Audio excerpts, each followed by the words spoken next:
So ఈ purpose అనేటువంటి చాలా ముఖ్యం. అందుకని ఏమన్నారంటే పర్పస్ అని చెప్పారు కదా.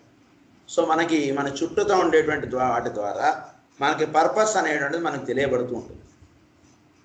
సో ఆ పర్పస్ని మనం అటెండ్ అవుతూ ఉంటే తద్వారా దారి మనకి ఏర్పడుతూ ఉంటుంది. ఇంకాస్త వెలుగుమయంగా ఇది ఏర్పడుతూ ఉంటుంది దారి.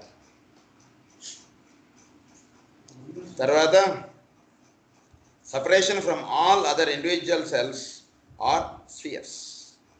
Separation from all other individualized cells or spheres. ఇదొకటి మనం చాలా జాగ్రత్తగా ధ్యానం చేసుకోవాలి.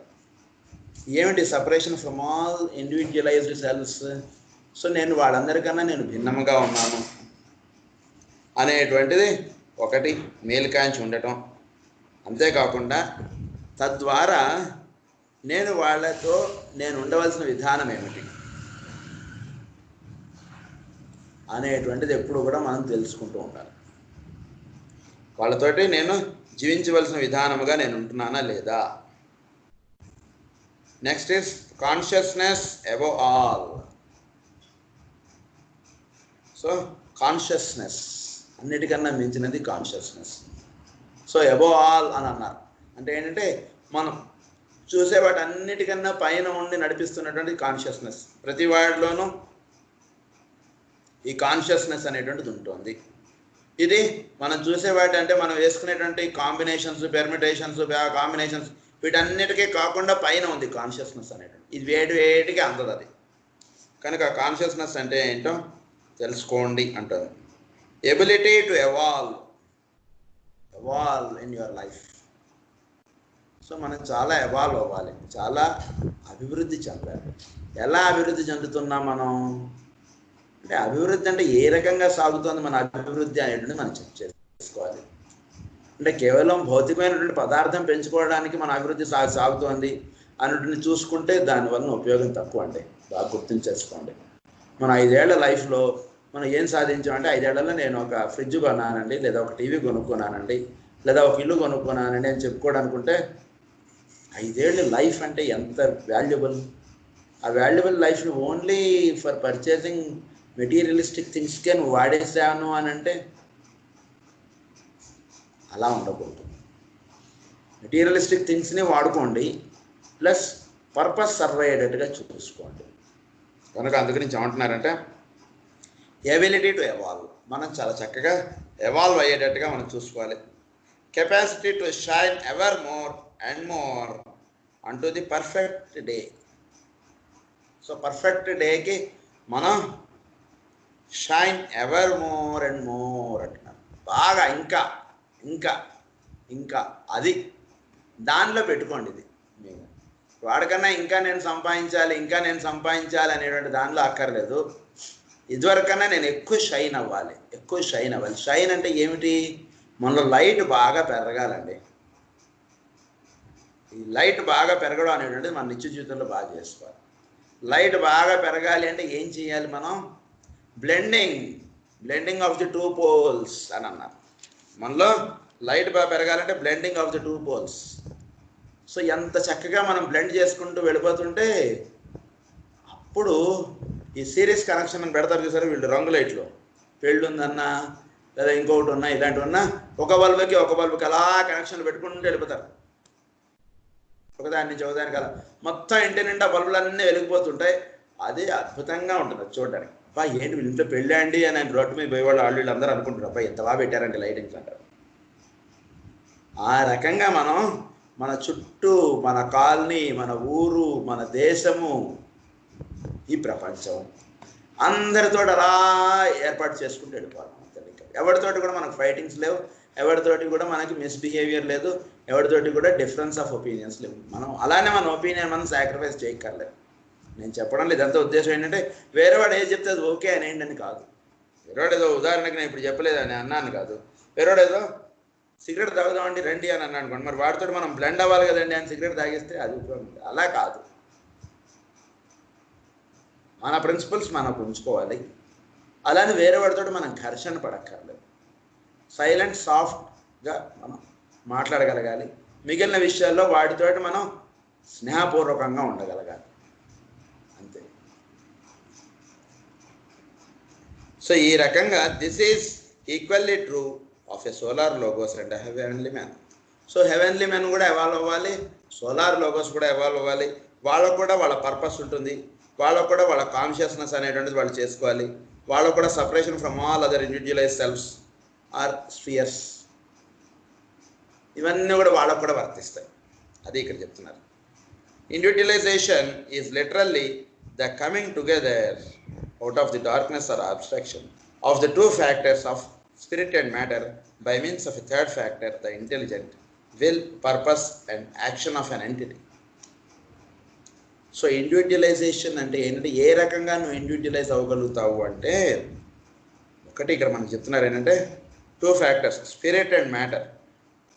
వీటితో పాటు ఇంటెలిజెంట్ విల్ ఒకటి ఉంటుంది, పర్పస్ ఒకటి ఉంటుంది, యాక్షన్ ఆఫ్ అన్ ఎంటిటీ ఉంటుంది. దీనితో మనం ఇండివిజువలైజ్ అవుతాం. ఏమేంటి చెప్పారు మనకి? Intelligent will, number 2 purpose, number 3 action of an entity. So intelligent will అనేటువంటిది ప్రతి వాడికి ఉంటుంది. ఈ ఇంటెలిజెంట్ విల్ని సరిగ్గా వాడండి. పర్పస్, ఎదుటి purpose, the purpose which the masters know and serve. Let purpose guide the little wills of man అని అన్నారు. ఈ పర్పస్ అనేటువంటిది మనని గైడ్ చేస్తూ ఉంటుంది. మీకు ఈ విషయం బాగా అర్థం అవడానికి ఒకసారి మహాభారత ఘట్టం ఒకటి చెప్తాను మీకు. వేదవ్యాసుడు తర్వాత విచిత్రవీరుడు, చిత్రాంగదుడు, వీళ్ళిద్దరూ సత్యవతీదేవి యొక్క కుమారులు. శంతనుడు భార్య సత్యవతి. శంతనుడికి సత్యవతికి పుట్టినటువంటి వాడు విచిత్రవీరుడు, చిత్రాంగదుడు. శంతనుడి యొక్క కుమారుడు భీష్ముడు, గంగాదేవి వలన కలిగినటువంటి వాడు. ఎప్పుడైతే విచిత్రవీరుడు, చిత్రాంగదుడు చనిపోతారో అప్పుడు సత్యవతి దేవి వచ్చి భీష్ముడిని నువ్వు రాజ్యాన్ని స్వీకరించు, నువ్వు రాజవు, నువ్వు పెళ్లి చేసుకో, నువ్వు రాజవు అని చెప్పింది. నా గురించి కదా నువ్వు శపథం చేశావు, నువ్వు నేనే చెప్తున్నాను, నువ్వు పెళ్లి చేసుకో, నువ్వు రాజ్యాన్ని స్వీకరించు. నేను చెప్తున్నాను కదా, నీకెందుకు ఇంకా వెనకాట ఆడవలసిన పని లేదు, నేను చెప్తున్నాను కదా, ఆ రాజసింహాసనాన్ని నువ్వు స్వీకరించని చెప్పి కోరుతున్నాడు. ప్రాధేయపడుతుంది, బ్రతిమాలుతుంది. భీష్ముడు నో అంటాడు. అంతే. ఒకసారి నేను చెప్పాను అంటే మళ్ళా అది నేను వెనక్కి తీసుకోవడం అనేటువంటిది లేదు అని చెప్పేస్తాను. అదే that is called the purpose. అక్కడ పర్పస్ ఏంటి? నిజంగా అక్కడ ఆయన రాజు అవ్వాల్సినటువంటి పర్పస్. అంటే మాట కాదు ముఖ్యము, పర్పస్ అనేటువంటిది ఎక్కువ ముఖ్యం.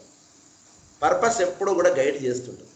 ఆ పర్పస్ఫుల్గా మనం రెస్పాండ్ అవ్వడం అనేటువంటిది మనం ఎప్పుడు చేయగలగాలి. అదే మనకి భీష్ముడి యొక్క జీవితము, తర్వాత శ్రీకృష్ణుడి యొక్క జీవితం మనం చూసుకుంటే, శ్రీకృష్ణుడు మనం చూస్తే ఎన్నో అబద్ధాలు ఆడేశాడు ఆయన జీవితంలో. చాలా అబద్ధాలు ఆడేశాడు ఆయన. నేను ఆయుధం పట్టను అన్నాడు, కానీ అవసరమైంది దాన్ని నన్ను రథం దిగి ఆయుధం పట్టించాడు ఆయన. మరి నువ్వు ఆయుధం పట్టను అన్నావు కదా, ఇప్పుడు ఆయుధం పట్టించు, నువ్వు చూసావు మాట తప్పావు అంటే అది నేను కేర్ చేయను అన్నాడు ఆయన.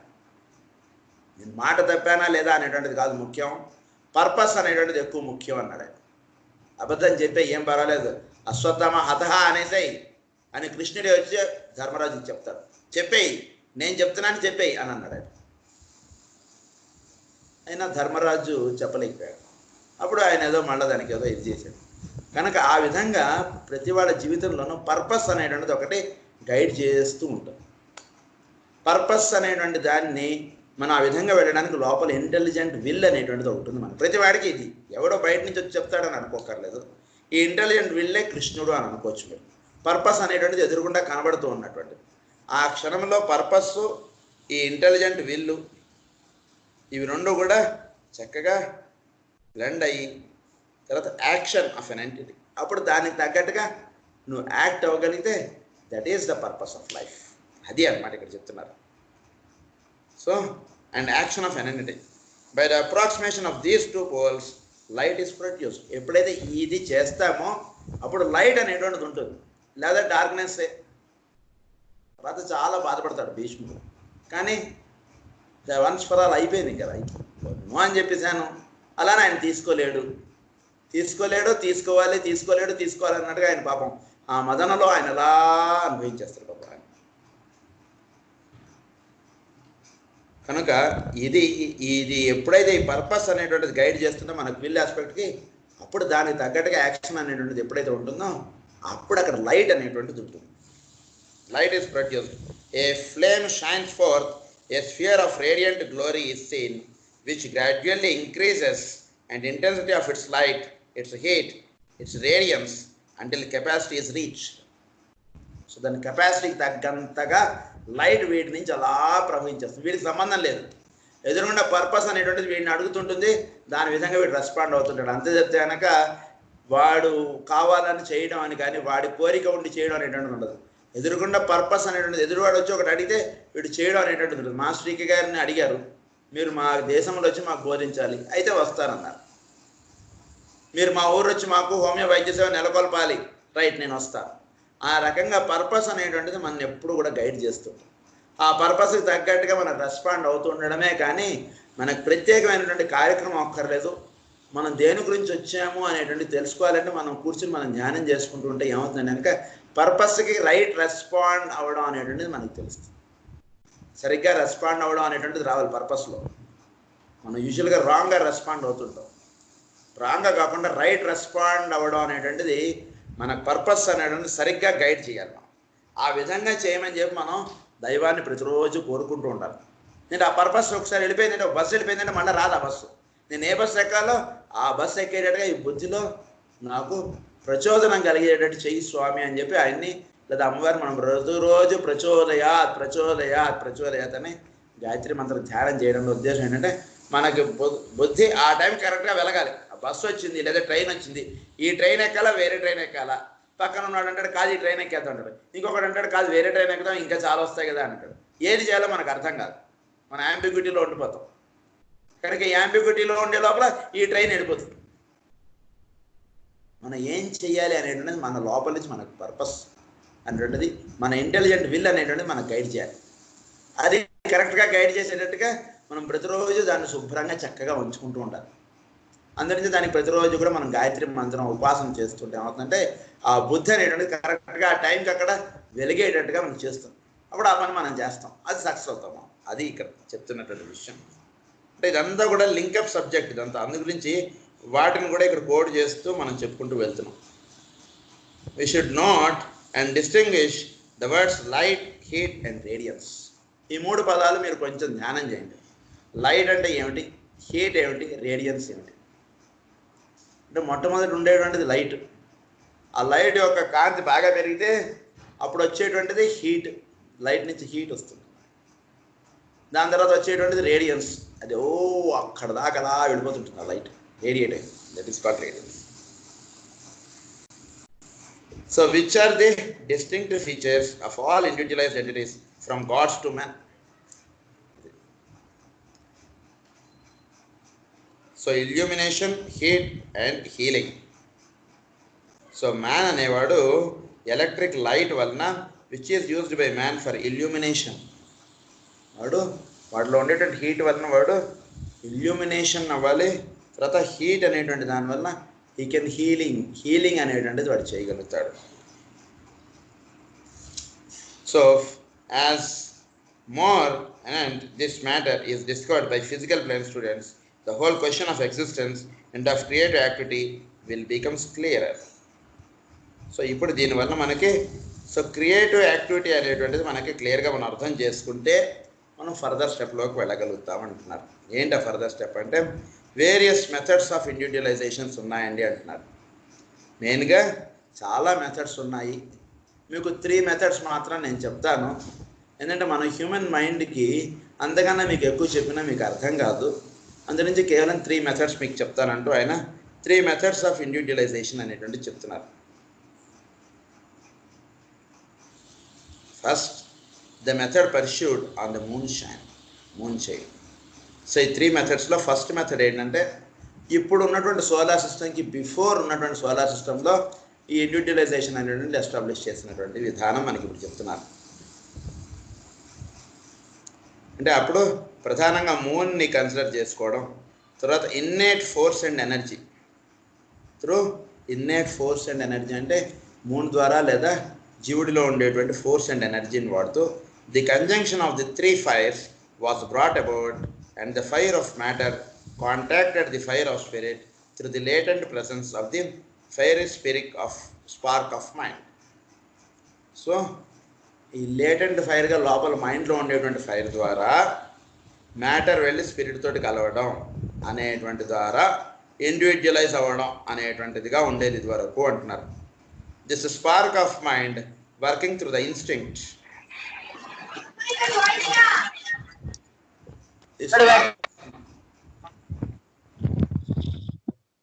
ఈ స్పార్క్ ఆఫ్ మైండ్ ఎలా పనిచేస్తుందంటే it is working through instinct. So మనలో ఇన్స్టింక్చువల్గా పనిచేస్తుంటుంది స్పార్క్ ఆఫ్ మైండ్ అనేటువంటిది. సో ఈ స్పార్క్ ఆఫ్ మైండ్ మనలో పనిచేసేటువంటిది ఎలా ఉంటుందంటే instinct. This spark of mind working through the instinct draw the material form or substance. So ఈ ఫైర్ ఆఫ్ మైండ్ వలన ఏంటంటే అది ఇన్స్టింక్చువల్గా ఉండేటికి that drives the matter, draw the material form or substance into such activity that it was enabled to reach up to heights where its opposite pole could be contacted. So మైండ్లో ఉండేటువంటి latent heat తోటి contact అవుతూ చుట్టూతో ఉండేటువంటి వాటిని అది లోపల ఉండేటువంటి స్పిరిట్ లెవెల్కి ఇది తీసుకెళ్ళబడినప్పుడు అప్పుడు ఇది అది కాంటాక్ట్ అవ్వడం అనేటువంటి జరుగుతుంది. అంటే ఏంటిది ఆ లెవెల్కి తీసుకెళ్ళడం అంటే మనం ఏదైనా ఒకటి చూస్తున్నప్పుడు దాన్ని ఒక స్పిరిట్ ఓరియంటెడ్గా మనకు దర్శనం అవ్వాలి. అది ఒక స్టోనా లేదా అందులో ఉన్నది స్పిరిటా, ఇది ప్రతిరోజు మనం కూర్చొని ధ్యానం చేస్తుంటేనే ఇది వస్తుంది. దీన్నే మనకి మాస్టర్ గారు ఏం చెప్తారంటే ఆయన దగ్గరకు ఒక పరమ గురువు వచ్చారని చెప్తారు. ఆయనకి సబ్జెక్ట్స్ ఇవన్నీ కూడా ఆయన కూర్చోబెట్టి టీచ్ చేసిన తర్వాత ఆయన ఏం చేస్తారంటే ఆయన ఇదంతా కూడా ఆయన లైఫ్ హిస్టరీ మీరు ఎప్పుడైనా వీలైతే చదవండి, చాలా బాగుంటుంది మాస్టర్కి లైఫ్ హిస్టరీ. అందులో ఆయన చెప్తారు ఏంటంటే ఆయనకి ఈ సబ్జెక్ట్స్ ఇవన్నీ కూడా ఆయన ఒకసారి రాత్రి కూర్చొని చదువుతుంటే ఆయనకు అర్థం కాలేదు. అర్థం కాకపోతే ఆయన ఇంటికి ఒక పరమ గురువు వస్తారు. పరమ గురువు వచ్చి ఆయనకి ఎక్స్ప్లెయిన్ చేస్తారు. చేసివంతా కూడా చెప్పి ఆ పరమ గురువు గారు అటు కూర్చుంటారు, మాస్టర్ గారు ఇటు కూర్చుంటారు. వీళ్ళిద్దరి మధ్యలో ఒక మంచం ఉంది. ఈ సబ్జెక్ట్ అంతా చెప్పిన తర్వాత మాస్టర్ గారిని నువ్వు ఇలా స్ట్రైట్గా నడుచుకుంటూ వచ్చేసే అన్నారు ఆయన. అదే మనం ఏం చేస్తాం, నడుచుకుంటూ ఏంటంటే మంచం ఎక్కి అటు దిగడమైనా దిగుతాం, లేదా మంచం ఇటు ఉందంటే ఇట్లా పక్క నుంచి అయినా ఇట్లా వెళ్తాం. కానీ హీ జస్ట్ క్రాస్డ్ అంతే, ఆయన ఎలా నడుచుకుంటూ వెళ్ళిపోయారు మంచం. అంటే ఏంటంటే ఆ మంచంలో ఉన్నటువంటిది కాన్షియస్నెస్సే, నాలోనూ ఉన్నది కాన్షియస్నెస్సే. ఇంక ఇది దాన్ని కొట్టుకోవడం అది ఇదంతా మైండ్ పనిచేస్తుంటే అప్పుడు అక్కడ మైండ్ ఆస్పెక్టే పనిచేస్తుంది కానీ కాన్షియస్నెస్ పనిచేయట్లేదు. సో అక్కడ బ్లెండింగ్ అవ్వలేదు మీకు కరెక్ట్గా. సో ఈ ఎదురుగుండా ఉన్నదాన్ని మన స్పిరిట్ లెవెల్లోకి మనకు తీసుకెళ్ళమని అన్నారు ఇక్కడ. అంటే తీసుకెళ్ళమని అంటే ఏంటి, మనలో ఏ స్పిరిట్ అయితే వర్క్ చేస్తుందో ఫస్ట్ అది మనం దర్శించగలగాలి. అలాగే చుట్టూతో కనబడేటువంటి వాటిలో అదే స్పిరిట్ ఉన్నటువంటిది పూర్తిగా దర్శించినప్పుడు ఇందులోనూ స్పిరిటే ఉంది, అందులోనూ స్పిరిటే ఉంది. ఇంకా దానిలో ఏ రూల్ అయితే వర్తిస్తుంది దీనిలో అదే రూల్ వర్తిస్తుంది. స్పిరిట్కి కొట్టుకోవడం, తగలడం, దెబ్బలు తగలడం ఇదేది ఉండదు. సో ఎప్పుడైతే స్పిరిట్గా ఉంటుందో నాకు దెబ్బ తగులుతుంది అనేటువంటి ఆలోచన కూడా రాదు అసలు. ఆ రకంగా మనం మైండ్కి అది ఎవాల్వ్ అవ్వాలి చుట్టూతో ఉండేటువంటి వాటితోటి. అప్పుడు ఈ డోర్ కొట్టుకుంటున్న ఇదంతా ఉండదు, వాడు అలా వెళ్ళిపోతారు వాళ్ళు అంతే. ఇదే పరమగురువులు ఉండేటువంటి స్థితి అది వాళ్ళు. కనుక అది మనం సాధించుకోవాలంటే మన కనబడేటువంటి వస్తువుని ఒక స్పిరిట్గా దాన్ని దర్శించగలగాలి మనం. అప్పుడు ఆ లెవెల్కి మనం తీసుకెళ్ళి దాన్ని చూసినప్పుడు through the latent presence of the fiery spark of mind అది opposite pole could be contacted. Animal man అది aspired, spirit answered the vibration of the జన్మ. అది ఆ విధంగా ఇది జరుగుతుంది. Beings entered into consciousness and mastered the 3 lower planes of the cosmic physical, the planes which man is endeavoring to master now. They individualized as the result of work accomplished during incomprehensible eons of endeavor. అంటే వీళ్ళు అంటే ఇంతకు ముందు ఉన్నటువంటి solar సిస్టంలో ఉన్నటువంటి విషయం వీళ్ళు చెప్తున్నారు ఇప్పుడు. సో వీళ్ళు ఆ విధంగా కాన్షియస్నెస్ అనేటువంటిది ఆ విధంగా వీళ్ళు దర్శించగలగటం, వాటిలో ఈ 3 లోవర్ ప్లేన్స్లో వాళ్ళు మాస్టర్ అవ్వటం, తద్వారా వాళ్ళు కాస్మిక్ ఫిజికల్ ప్లేన్లో ఉండగలగటం, ఇవన్నీ కూడా జరిగాయి. ఆ విధంగా వాళ్ళు ఇండివిజువలైజ్ అయ్యారు అని చెప్తున్నారు. Progression of the ages, it was the period of the vitalization of the spiral line in the physical permanent atom of the logos. So ఈ రకంగా ఈ ప్రోగ్రెస్ అవుతున్నప్పుడు ఇవన్నీ కూడా వాళ్ళలో ఆ విధంగా in the method of individualization the emphasis is laid on the fact that principle of manas is a part of the logoic character. ఈ లోగోస్ యొక్క క్యారెక్టర్లో ఒకటి ప్రిన్సిపల్, మనస్సు ఒకటి, మనస్సు ద్వారా వర్తించడం అనేటువంటిది ఒకటి. And its part of his very nature, it therefore has its origin in his being or self. So cosmic mind ఎక్కడి నుంచి ఆరిజిన్ అయింది దీన్ని బట్టి అంటే అక్కడి నుంచి అది ఆరిజిన్ అయింది, కానీ దానికి ఇంకొకటి ఎక్కడా లేదు అనేది ఇక్కడ చెప్తున్నారు అన్నమాట. సో ఈ విధంగా ఇండివిజువలైజ్ అయినప్పుడు మీకు అది ఏమిటి అనేటువంటి తెలుస్తుంది అని చెప్తున్నారు. ఆ విధంగా వెళ్ళారు క్రితంసారి ఉన్నప్పుడు సోలార్ సిస్టంలో. అప్పుడు వాళ్ళు వెళ్ళినప్పుడు తెలుసుకున్నది ఏమిటంటే in this method of individualization, ఈ మెథడ్లో వాళ్ళు ఇండివిజువలైజ్ అయినప్పుడు the emphasis is laid on the fact that principle of manas is a part of the logoic character. So ఈ ప్రిన్సిపల్ ఆఫ్ మనస్ ఏమిటంటే ఈ లోగోస్ అని చెప్పారు కదా, 3 లోగోస్, ఈ లోగోస్ యొక్క క్యారెక్టర్గా ఈ మనస్ అనేటువంటిది పనిచేస్తుంది. And is part of his very nature. So వాళ్ళ యొక్క నేచర్ ఏదో అది వీళ్ళ ద్వారా పనిచేస్తుంది. మనస్సు ద్వారా పనిచేస్తున్నది ఎవరి నేచర్ అంటే ఆ లోగో యొక్క నేచరే ఈ మనస్సు ద్వారా వ్యక్తం అవుతుంది. మనస్సుకి వేరే నేచర్ లేదు. So it therefore has its origin in his being or self. అందువలన ఆ మనస్సులో ఈ సృష్టి యొక్క భౌతికమైన